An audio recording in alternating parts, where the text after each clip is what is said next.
Mitali, welcome back to evidyarthi.in। चलिए दोस्तों, अब स्टार्ट करते हैं हमारे नेक्स्ट पार्ट के साथ चैप्टर नंबर 9 में force and the laws of motion. Now beginning with the second law of motion. अब हमें सेकंड लॉ समझना है, लेकिन उससे पहले, क्योंकि अगर मैंने आपको इस वक्त उसका स्टेटमेंट दिया ना तो आप टोटली कंफ्यूज हो जाओगे कि मैम ये क्या क्या क्या बोल के चले गए हो। ठीक है, तो अगेन हमें फर्स्ट लॉ की तरह उसकी थोड़ी सी फील्डिंग तो करनी पड़ेगी। तो सबसे पहले, अब क्योंकि मैं तुम्हें थोड़ा सा तो डरा दिया है, तो इसे जाहिर रखते, इसे वापस कंटिन्यू करते हैं और मैं आपको इसका स्टेटमेंट देके देखती हूँ। ठीक है, so second law states that rate of change of momentum is directly proportional to the force applied on it and the direction of the force।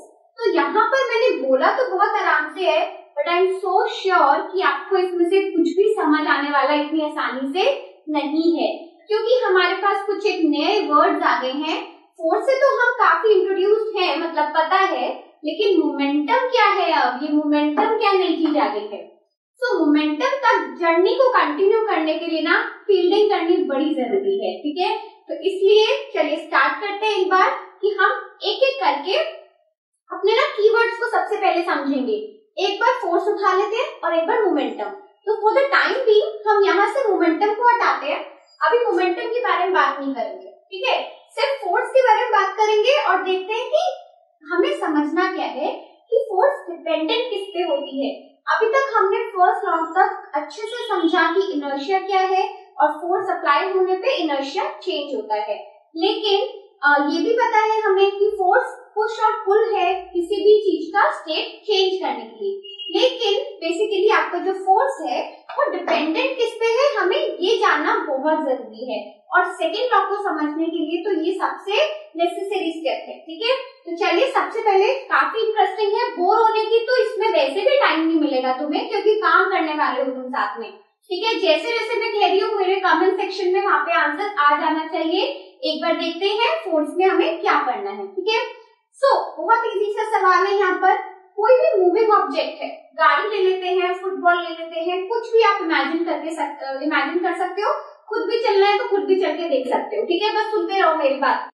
तो क्या बात कर रहे थे, अगर कोई भी मूविंग ऑब्जेक्ट है और अगर उस पे मुझे उसे उसमें अगर हमने फोर्स अप्लाई करी है, ठीक है, सो कोई भी मूविंग ऑब्जेक्ट के लिए force can be applied in 2 ways। तो किसी भी मूविंग ऑब्जेक्ट के लिए अगर मैं फोर्स उस पे अप्लाई करती हूँ तो या तो उसको मैं स्टॉप करूंगी, यानी कि उसकी नेसेसरी जो भी अभी उसकी स्पीड है उसको कम कर दिया जाएगा, या फिर उसकी स्पीड को बढ़ा दिया जाएगा। राइट, तो यहाँ से भी एक बार देखो, अगर हमने फोर्स अप्लाई करी तो फोर्स क्या कर सकती है, आपके मूवमेंट को, आपके मोशन को या तो स्टॉप कर सकती है या फिर स्लो डाउन कर सकती है उसकी स्पीड को। राइट, और या फिर वो क्या कर सकती है, टू मूव इट फास्ट, या फिर जो भी चीज चल रही है, फॉर सपोज साइकिल, अगर मैं उस पर फोर्स लगाती हूँ तो वो तेजी से भी चल सकती है, और अगर मैं उसका कैरियर पीछे से पकड़ लेती हूँ तो वो स्टॉप हो जाएगी, जो कि वो मोस्ट ऑफ द टाइम हम लोगों ने बचपन में अपने भाई बहनों को परेशान करने के लिए जरूर किया है।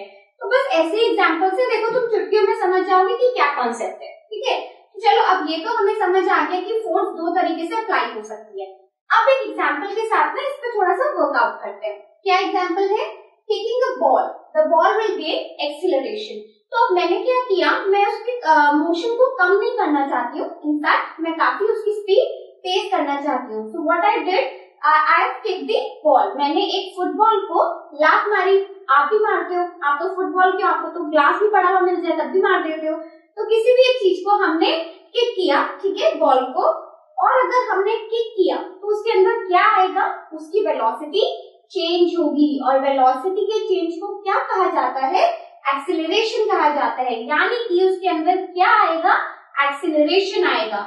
अगर एक्सीलरेशन आता है तो हमें यहाँ से क्या समझने को मिल रहा है कि जितनी तेज हमारी फोर्स लगी, जितनी तेज हमारा किकिंग हुआ, उतना ज्यादा एक्सीलरेशन उसमें बढ़ गया है। ठीक है, तो एक बार हम यहाँ पर इसे लिख के करते हैं।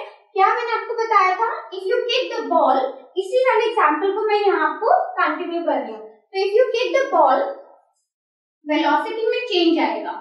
वेलोसिटी में चेंज आने की वजह से आप ये कह सकते हो कि जो आपका बॉल है it will gain the acceleration. ठीक है भाई, एक्सेलरेशन उसने ले लिया। अब क्या कह सकते हैं इसके लिए, एक्सेलरेशन भी ले लिया। ठीक है, इसका मतलब ये है कि जितनी तेजी से बॉल को किक किया जाएगा, यानी कि ग्रेटर द फोर्स, जितना ज्यादा फोर्स है उतना ज्यादा क्या है, जल्दी से मुझे कमेंट सेक्शन में बता दो, उतना ही ज्यादा आपका एक्सेलरेशन है। So greater is the acceleration, यानी कि जो फोर्स है और एक्सेलरेशन है आपस में डिपेंडेंट है, एक के बढ़ने से दूसरे पे फर्क पड़ने वाला है। ठीक है, तो यहाँ से आप बोलोगे मैम आपने बोला था कि हम फोर्स के डिपेंडेंसी को चेक करेंगे या फिर वो समझेंगे, बट यहाँ तो आप एक्सेलरेशन की डिपेंडेंसी बता रहे। कोई बात नहीं, थोड़ी सी और शांति रख लो, अभी समझ आ जाएगा कि मैंने यहाँ पर उल्टा क्यों लिया है। तो हमने बात ये करी है कि जितना ज्यादा फोर्स उतना ज्यादा आपका एक्सेलरेशन, तो फोर्स डिपेंडेंट होता है एक्सेलरेशन पे। या फिर हम इसे ऐसे भी लिख सकते हैं, ज्यादा बेटर वे इस वक्त इसे लिखने का ऐसे है कि जितना ज्यादा एक्सेलरेशन उतना ज्यादा फोर्स। ठीक है, तो बेसिकली आपका जो एक्सेलरेशन है वो किस पे डिपेंडेंट होता है, फोर्स पे। इसे कैसे रीड आउट करते हैं, ये जो साइन मैंने यहाँ पे लगाया है that is known as directly proportional. Directly proportional का मतलब है अगर इसमें ज्यादा ऊपर की तरफ बढ़ेंगे तो इसमें भी ऊपर की तरफ बढ़ा जाएगा, और इनवर्सली प्रोपोर्शनल जो मैं आगे इस्तेमाल करूंगी उसका मतलब होता है कि अगर एक में बढ़ाव होगा तो दूसरे में लेस हो जाएगा, कुछ ना कुछ कम होगा। ठीक है, लेकिन यहाँ पर ये साइन क्या इंडिकेट कर रहा है कि जितना ज्यादा फोर्स लगाया जाएगा एक बॉल को किक करने के लिए उतना ही ज्यादा आपका एक्सेलरेशन बॉल गेन करेगी, उतनी ही दूरी वो पकड़ेगी। ठीक है, तो हम सबसे पहले एक रिलेशन को समझ चुके हैं दैट आपका जो एक्सेलरेशन होता है it's completely dependent on the force and it is directly proportional. ठीक है, चलिए अब मूव करते हैं हमारे फोर्स के सेकंड फैक्टर की तरफ। चलिए दोस्तों, अब मूव करते हैं हमारे फोर्स के नेक्स्ट कॉन्सेप्ट के साथ। क्या डिपेंडेंसी अब दिखानी है हमें, उससे पहले ना आपसे एक छोटा सा सवाल करती हूँ। तो यहाँ पर मैंने दो व्हीकल्स के बारे में लिखा है, एक आपकी स्कूटी एंड साइकिल, और दोनों में से ये आपके तो है नहीं, तो ज्यादा खुश नहीं होना है, लेकिन जवाब देना है। क्या पूछा है कि अगर मेरे पास एक स्कूटी है, दोनों ही आपके दोस्त के हैं और दोनों ही मूविंग है, यानी कि आपका एक दोस्त स्कूटी पे चल रहा है, मूविंग में है, राइडिंग है, एंड दूसरा एक दोस्त आपका साइकिल पे है। तो एक हमारी बहुत आदत होती है कि छेड़ना है तो पीछे से जाके रोकते जरूर है। ठीक है, तो आप मुझे ये बताइए कि अगर मैं स्कूटी, एक मूविंग स्कूटी को पीछे से रोकना चाह रही हूँ और एक साइकिल पे अगर हम उसे पीछे से रोकना चाह रहे हैं, तो दोनों ही केस में कौन सा ज्यादा आसान है रोकने में या फिर उसकी वेलोसिटी में चेंज लाने में, यानी कि हमारी चलती हुई साइकिल की स्पीड में चेंज लाने में? ऑब्वियसली साइकिल में ज्यादा आसान है। क्या है उसका रीजन? क्योंकि आप बोलोगे हम साइकिल हल्की है, आसानी से एक हाथ से भी हम तो रोक के दिखा सकते हैं, तो बस यही है इसका आंसर कि साइकिल हल्की है। सो दैट मीन्स कि मैं लेस मास की बात कर रही हूँ। जितना ज्यादा किसी भी बॉडी का मास कम है उतना ज्यादा उसकी वेलोसिटी में आप चेंज ला सकते हैं, यानी कि lesser the mass more the acceleration. Velocity change क्या? वेलोसिटी चेंज हमारी एक्सेलरेशन होती है। तो जितना ज्यादा कम है हमारी किसी भी बॉडी का मास, चाहे वो मूविंग हो चाहे वो रेस्ट पे हो, लेकिन उतना ही ज्यादा उसमें एक्सेलरेशन गेन करा जा सकता है। ठीक है, तो यहाँ से हमें एक और रिलेशन मिलता है, इसी को आगे कैरी फॉरवर्ड करते हैं कि हमारा जो एक्सेलरेशन है वो इनवर्सली प्रोपोर्शनल है टू दी मास। अब ये इसका क्या मतलब है, ये मैंने आपको पहले ही अभी बताया है कि जितना ज्यादा मास उतना कम एक्सेलरेशन, जितना कम मास उतना ज्यादा एक्सेलरेशन। तो ऐसे सिंबल को जहां पर 1/1 उसके नीचे हम अपना वेरिएबल लिखेंगे, उसी को हम बोलते हैं inversely proportional. Inversely proportional signify करता है कि दोनों में जो चेंज आ रहा है वो ऑपोजिट आ रहा है। अगर इसको इंक्रीज किया जाएगा, किसी भी बॉडी के मास को इंक्रीज किया जाएगा तो एक्सेलरेशन अपने आप कम हो जाएगा, और इसी तरीके से अगर बॉडी का मास कम है तो आपका एक्सेलरेशन कैसा आएगा? ज्यादा आएगा। ठीक है, सो आई होप आपको ये दोनों जो मैंने अभी एक रिलेशन हमने इससे पहले इक्वेशन और ये हमारा दूसरा रिलेशन है, ठीक है। तो दोनों को हमने नंबरिंग कर दी है, अब साथ में इन्हें कंबाइन करेंगे, ठीक है। चलिए आगे बढ़ते हैं, क्या करेंगे, वी हैव टू इक्वेशंस, और अगर मैंने साथ में लिखना चाहती हूँ, अभी के लिए आप ये दोनों जो साइन मैंने यहाँ पे यूज करे, you can imagine it as equals to, ठीक है, क्योंकि हम मैथ्स में इक्वल्स टू ज्यादा यूज करते हैं, तो आप इसे इक्वल्स टू की तरह इमेजिन कर सकते हैं, उसमें कोई प्रॉब्लम नहीं है, बट याद रखिए कि उसे लगाना नहीं है, ठीक है।